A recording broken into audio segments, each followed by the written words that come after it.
Mimpi, dan kami masih membahas soal bangkit dan suarakan kampanye anti pemiskinan. Nah, pertama-tama saya ingin bertanya kepada Ibu Erna soal pendapat dari Pak Isa tadi. Bagaimana itu? Apakah kelanjutannya seperti apa? Saya setuju sekali. Jadi memang ini tidak berawal dari orang-orang yang belum pernah bersentuhan dengan kegiatan penanggulangan kemiskinan.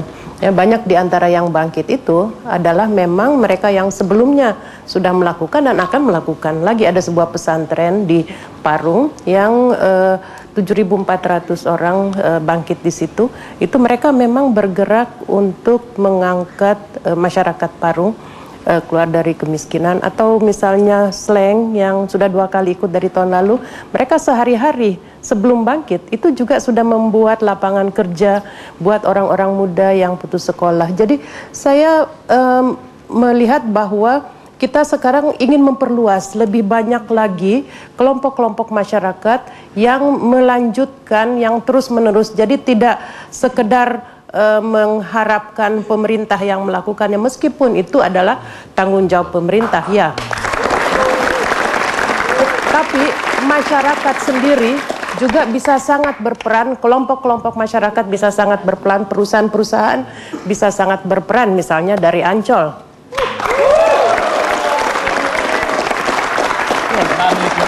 Kita akan sambung dengan penelpon, dia juga yang bergabung dengan kita di sini. Halo, selamat malam Open House. Selamat malam. Iya. Iya. Dengan siapa, Ibu? Dengan Ibu siapa? Saya Hanum. Iya. Di Tanah Abang. Tanah Abang. Oke, silakan Ibu Hanum.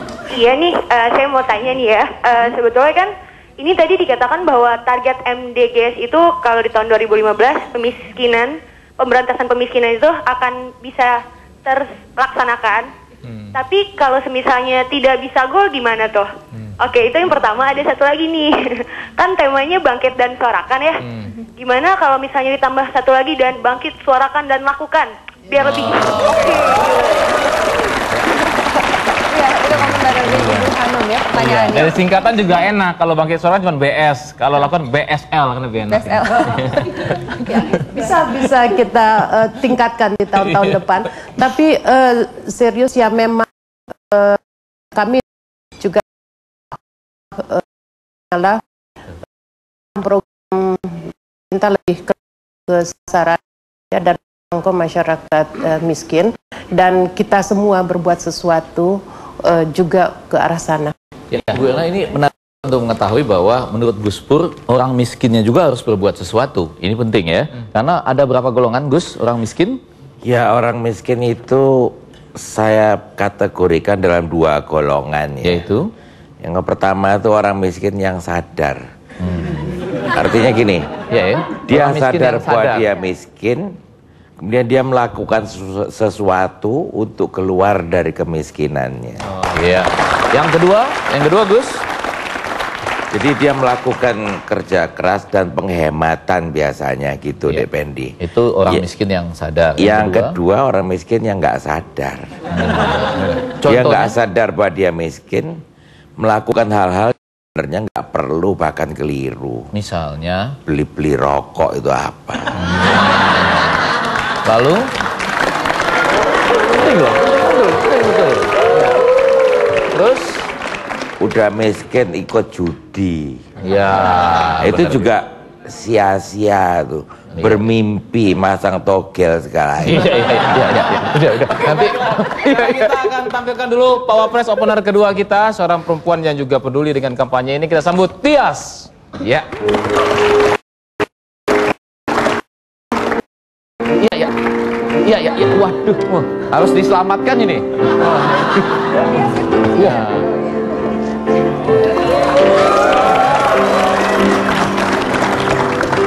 Oke, selamat malam untuk Bapak Wakil Presiden yang saya hormati, Gus Pur, Pak Effendi, serta teman-teman yang saya cintai.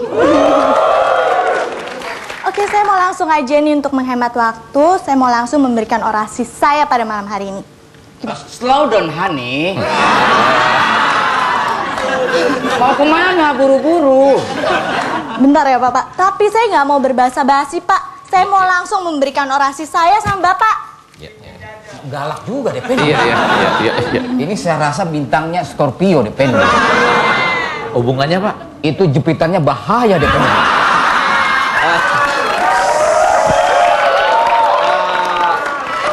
Maksudnya Pak Wapres itu agak galak dibandingkan orang yang berbintang lain gitu ya? That's right. Jadi, Jadi ini yang jepitan tadi dicatat ya Pak? Jangan! Digambar. Silakan Mbak Tias, silakan. Terima kasih Bapak. Yang ingin saya sampaikan ini bukan hal yang main-main loh Pak. Makanya saya harus tegas dalam menyampaikannya, terutama pada Bapak Wakil Presiden kita ini. Saya ini orangnya pasrah. Saya pasrah, Anda gerah. Om, maksudnya saya menerima masukan dengan siapapun. Ya, tapi Silakan. rakyat jadi gerah kalau Bapak cuma mendengar saja gitu ya, tidak melakukan ya. Yang nelpon loh kan, yang nelpon mengatakan lakukan Pak. Iya. Ya, Tapi lakukan. untuk masalah ini ya Bapak, Bapak nggak boleh pasrah, bener ya teman-teman? Sekarang ini sedang ada anti pemiskinan global, which mean, Pak. tentunya Bapak. Orang-orang yang selalu tambah ini berkurang. Saya setuju dengan siapa namanya tadi? Tias. Dek Tias ini, Dek Pendi. Bapak ingatnya skor lulus ya? Tias. Wapres. Ya. Sama Itu Gus, ini Gus. Benar, nggak benar itu. itu makanya saya bilang, sampean tuh sekarang yang memerintah terus dikritik, diungkapkan kegagalannya kok malah setuju. Ayah wae. Kayak mungkin kan jiwa orang beda-beda Gus. Kalau Gus Pur kan asalnya dari pesantren, Pak Wapres kita ini kan dari pedagang, beda-beda jiwanya. Tapi nggak apa-apa, keinginan untuk memperbaiki negara ini kan tetap punya ya Pak Wapres ya. Itu yang penting ya Pak. That's exactly what I mean. Silakan Tias. Oke, jadi makanya Pak, kita merasa itu peran penting pemerintah di mana harus membasmi kemiskinan. Contohnya banyak hal-hal Pak. Nih, kita ya sudah melihat jumlah pengangguran yang semakin tinggi, betul? Sulitnya lapangan kerja. Tuh, mahalnya biaya pendidikan. Terus harga sembako udah semakin nggak terjangkau. Bagus. Nah, untuk itu makanya saya ada di sini dan teman-teman saya ada di sini. Semoga semua faktor-faktor penyebab kemiskinan itu bisa diberantas Pak dengan serius.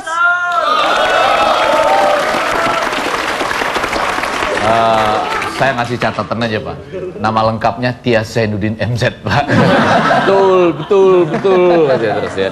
Tapi ini penting sekali Pak. Dicatat itu Dependi yang tadi itu yang dibicarakan sama Dek Tias tadi ya. Bahwa Bapak akan Itu kok Scorpio tulisannya. Oke, Pak Wapres, nanti kita akan dengarkan tanggapan mengenai apa yang disampaikan oleh Tias. Tetap Open House di sini kita. enjoy aja.